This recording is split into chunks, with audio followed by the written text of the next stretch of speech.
in baking. Okay? So, ito yung mga main ingredients natin na ginagamit natin sa pag-bake. Okay? So, now, punta muna tayo sa una, which is flour o harina. Okay? So, flour holds ingredients together in baking. When flour protein is combined with moisture and heat, it develops into gluten. So, ma'am, ano ba yung gluten? 'Di ba? Kasi baka first time yung marinig siya. So, gluten, guys, no, section guava, it is a protein naturally found in some grains, like, ayan, tignan nyo na lang yung picture, guys. So, sa mga, alam ko most of you ang gamit nyo ay cellphone. So, zoom in na lang tayo, no, para mas makita nyo yung photo. Okay. So, ayan po yung itsura ng wheat for those curious, di ba?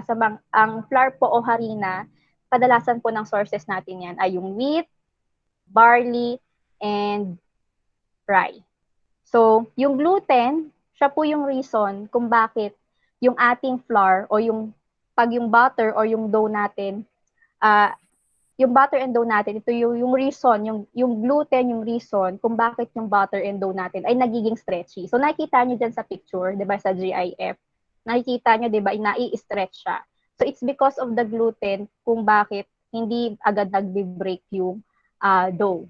Okay? So, I hope naintindihan yon. Sige, kung naintindihan, go have type down your answer. Okay? Everyone, please participate. Type down your answer. Okay? Ano yung reason, no, bakit nagiging stretchy ang ating flour o yung ating dough? Sige nga, type your answers. Okay, very good, Jeffrey, Adrian. Okay, so ang answer po ay gluten. Very good, everyone. It seems nakikinig kayo. So, ayan, sige, next na tayo. Ano ba yung mga kinds of flour natin? Okay, so zoom in na lang tayo, guys, ha, para makita natin ng mabuti since most of you are using phones. Sige, all-purpose flour. So, ang all-purpose flour, from the term itself, all-purpose, ibig sabihin po niyan, 'di ba? Marami po siyang gamit. So, it can be for cooking and baking. As you can see, guava, 'di ba? Nakalagay diyan, it's a blend of high gluten and low gluten wheat. So, combination po siya. Ano, sabi diyan, pwede sa cooking. Pwede ba kung humingi na example? Ano yung mga madalas na nakikita ninyo sa parents nyo or even kayo na ginagamitan nyo ng flour, all-purpose flour, yung mga niluluto nyo? Sige nga, pwede po tayong mag-raise ang button. Sige, nauna si Samantha. Samantha. Lumpiang Shanghai po at lumpiang toge po, ma'am. Alright, so sa inyo, I don't know sa amin kasi hindi pa ako naka-encounter nun, 'di ba? Pero ayan, 'di ba? Hindi ko pa na-experience, pero if ganun sa inyo, okay, 'di ba? Good job. Sige. Sana makatikim ako nun. Justine. Justine. Pancake po, ma'am. Pancake, very good. 'Di ba? So pwede din siya sa pancake or sa pagbe-bake, 'di ba? That's correct. Now, ako ginagawa din namin 'yun, 'di ba? Sa bahay. So, now, aside from all-purpose flour, we have the bread flour.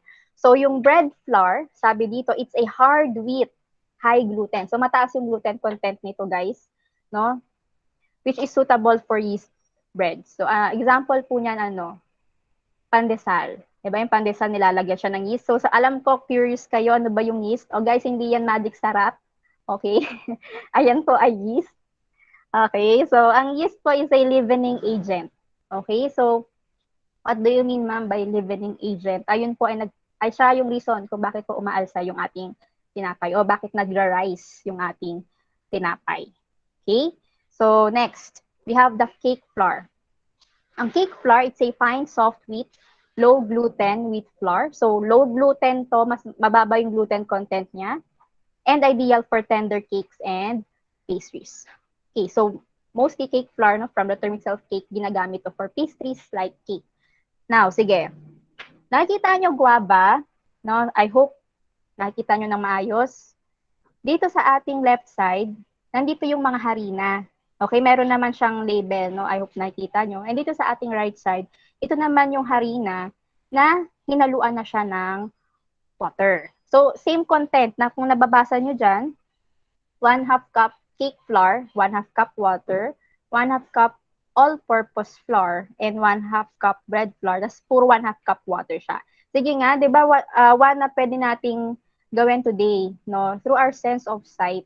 No, gamitin natin yung observation skills natin. Meron bang differences, guys? Meron ba? Section guava. May differences ba doon sa mga harina? For example, color, texture, sa tingin nyo, how will it feel? Di ba, based na lang kung paano nyo siya nakikita. Meron ba? Anyone who would like to explain? Yan, sige, sabi ni Jonathan yellow, and nagsasalita si Patricia. Patricia, sige, Patricia. Ano yung nakita, ano yung na-observe mo lang dito sa mga harina natin? Yung cake flour po, ma'am, medyo ano po siya, parang malambot po siya, di ba? Di ba po? Yes. Yung bread flour po, parang hindi po siya masyadong ganun kalambot po. Alright, very good observation na Patricia, no? Tama siya, guys. Actually, if you're going to look at it clearly, 'di ba? Sa color pa lang makikita mo, sabi kanina, may yellow, may white. Sa color pa lang, you will be able to see that there's difference. So, mas maputi po yung cake flour. Na may nag-chat kanina, sabi, ma'am, white po. Siguro yung tinutukoy niya dito yung cake flour, maputi siya. Right? So, kasi the more na nag-whiter siya, the low po yung gluten content. Ganun po siya. So, dito naman sa ano natin, sa right side na picture, 'di ba, yung may kasama na siyang water. Tama, yung observation niya. If you're going to see na parang mas mabasa-basa, mabasa-basa yung cake flour, no, compared dun. Parang mas, kasi soft siya kasi na soft wheat yung ginamit sa cake flour and low gluten. So, ibig sabihin, hindi siya ganun ka-stretchy kasi 'di ba, if you remember, gluten siya yung nagpapa-stretch dun sa ating flour. 'Di ba? Unlike sa bread flour, made ano siya, hard wheat siya and mataas yung gluten content niya. So, mas magiging stretchy siya compared sa other flour. So, I hope nagets. Nagigets ba si ma'am? Kawa ba? Kahit pa paano. Okay, so let's proceed. Sige, ito. Use your observation skills ulit, Guava, ha? Tap raise hand button kung gustong sumagot. Ito naman yung product. Product kapag, tawag dito, ginamit mo na yung flour natin. So, iba-iba siya. All-purpose flour, bread flour. So, dito sa right side natin, muffin naman. So, dito muna tayo sa left side. No? Yung loaf bread. Sorry, ayan. Sige nga guys, o section guava. Ano yung nakita nyong difference? Meron ba? Section guava. Tap yung raise hand button kung may gustong sumagot. Justine. Yung bread, yung ano po ma'am, tasty pong isa, ano po, malambot, yung isa po matigas. Parang yung isa po, ano na, luto na po. Ganun. Okay. So, parang in-oven po. Alright. Thank you, Justine. So, sabi niya parang mas malambot yung isa, which is correct, no? At saka nag-rise, di ba makita ninyo, nag-rise yung bread flour sa size niya, may difference. Tama? Tapos sabi niya yung isa parang mas lutong-luto, di ba? Kasi yung all-purpose flour, di ba, mas flat siya compared sa bread flour. Pero same naman siyang luto. The difference is that, diba, yung mas nag-rise yung bread flour compared sa all-purpose flour. Okay? So, anyway, good observation, Justine. Sige, dito tayo sa right side. Yung sa right ba? Dito, yan, sa muffin. Ayan. Sige, meron bang difference? Guava, sa muffin? Yung isa cake flour, yung isa all-purpose flour. May difference ba? No, sa observation nyo, sa tingin nyo, Patricia? Ma'am, yung cake flour po, ano siya, medyo po malaki. Tapos Yes. yung all-purpose flour po, maliit lang po siya. Okay. Thank you. No, good observation. Yan. Sorry again for the noise. No, may ginagawa sa bahay. Please bear with me. Ayan. Ngayon lang naman ito. Ayan, cake flour. Ayan. So, sa cake flour natin, tama yung observation ni, sino ba yung kanina? Si Patricia ba yon? Ayan. So, Sa cake flour, mas nag-rise siya compared sa all-purpose flour. Mas maputi din si cake flour since nga low gluten siya, mas maputi.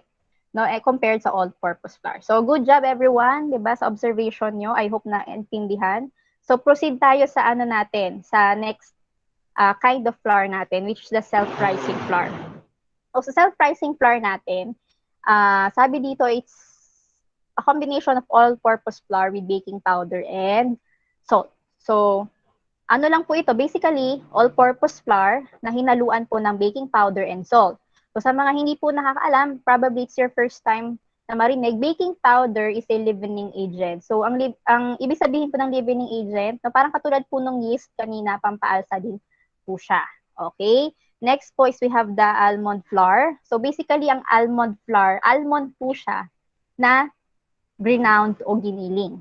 Okay? So, sino po ba yung madalas gumagamit nito? Madalas mga French po, kasi meron silang tinatawag na French macaroons. Ayan po. Ito, di ba, ang sarap. No, magmemerenda na kayo after nito. Di ba? Ayan, French macaroons, saka yung ating financier. So, financier is traditional cake to ng mga French. Di ba? So, yun nga lang, syempre, it's mas expensive kasi nga almond siya, di ba, yung gamit sa kanya. So, ayan po yung, I think limang kinds of flour natin. Yan po ay sugar. Okay? Sugar, asukal, no? Syempre, na mahilig tayo sa matamis. It adds texture, keep baked goods soft and moist.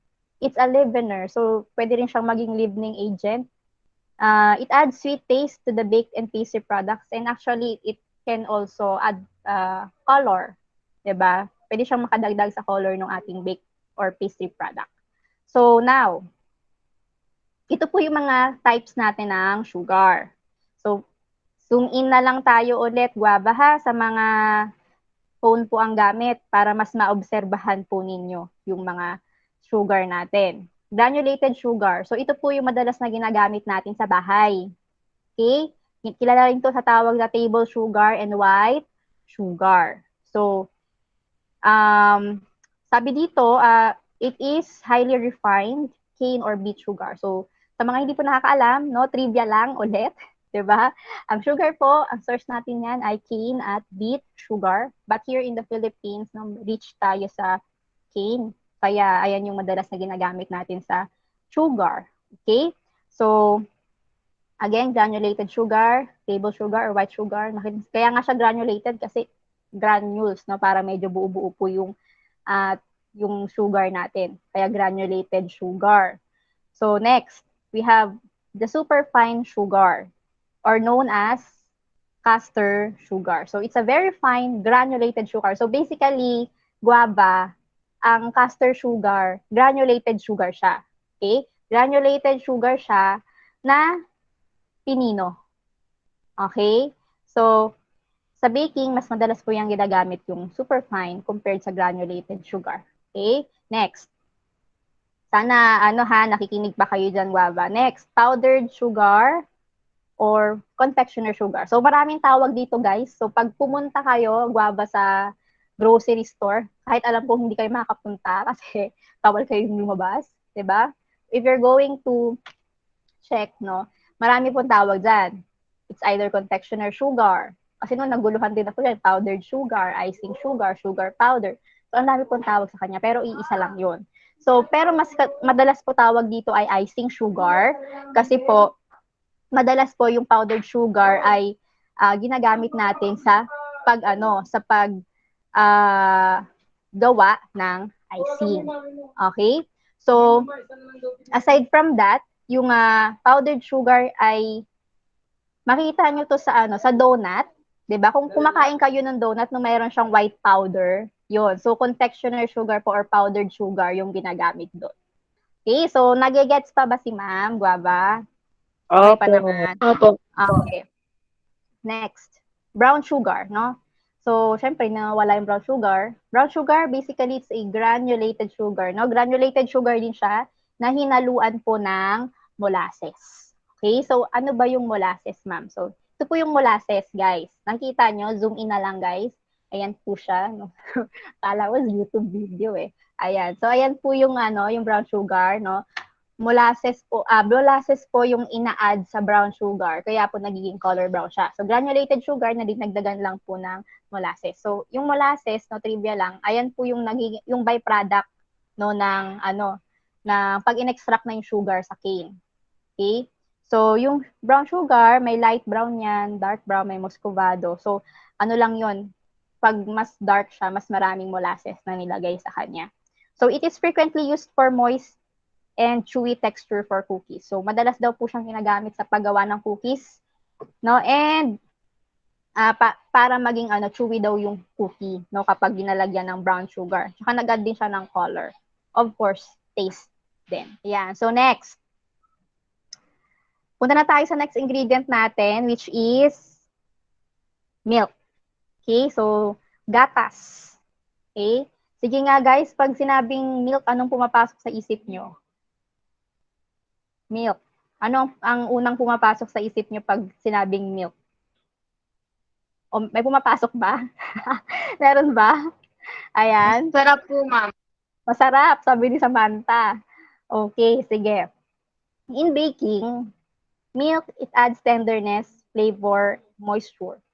Okay, it adds color, strength, and structure. Okay, so syempre ang milk, ako pag sinabing milk, ako nang pumapasok sa isip ko, no? Calcium. Diba? Milk is rich in calcium, and ayan, kung nakita nyo, marami pa siyang ibang nutrients, no? So, ano-ano po ba yung mga iba't ibang klase, no, o type ng ng milk natin? So, sa nakikita nyo, puro po yan, ha? Puro white lang po lahat. Hindi ako naglagay ng mga brand dyan kasi pare-pareho lang naman pong puti. Pero meron pong mga milk na, yun, yung mga strawberry milk, may mga flavoring na. Okay? So, ang milk natin, sa mga hindi po nakakaalam, fresh milk o galing po yun sa cow's milk. Okay? So, yung mga milk natin, basically, pare-pareho naman na sila ng nutritional value or nutrition. Tawag doon, packs. Diba sa likod may nutrition packs kung bumibili kayo. Okay? So, ang nagkaiba lang po dyan is the fat content. Okay? So, yung ibig sabihin po, pag the more na, pag nakita nyo, tumingin kayo, bumili kayo sa likod na, tingnan nyo yung likod ng yung pakete, yung nutrition value or nutritional facts ba yun? Diba? Makikita nyo doon yung fat content. So, the more, or mas mataas yung fat content, the more na mataas yung calorie. Okay? So, ayun lang po yung pinagkaiba ng mga milk natin. So, whole milk, it's referred as homogenized milk. Ang fat content niya, 3.5%. And then, 8.5% milk solids and 88% water. So, low-fat milk, mas mababa siya, 0.5% to 2% fat lang. Okay? So, I hope naintindihan. Next tayo, buttermilk. Fresh milk that has been cultured or soured by bacteria. So, ang buttermilk, lang yan. Kaya siya buttermilk kasi, ayan yung liquid na natira sa paggawa ng butter. So, buttermilk yung tawag sa kanya. Then, kinulture lang siya. And then, you have condensed milk. Yung condensed milk, it's a whole milk na binawasan lang ng water. No, 60% water. And then, lang siya, pinatamis. Okay? So, ayan po yung apat. So, una, again, review natin. Whole milk, low-fat milk, buttermilk, tsaka condensed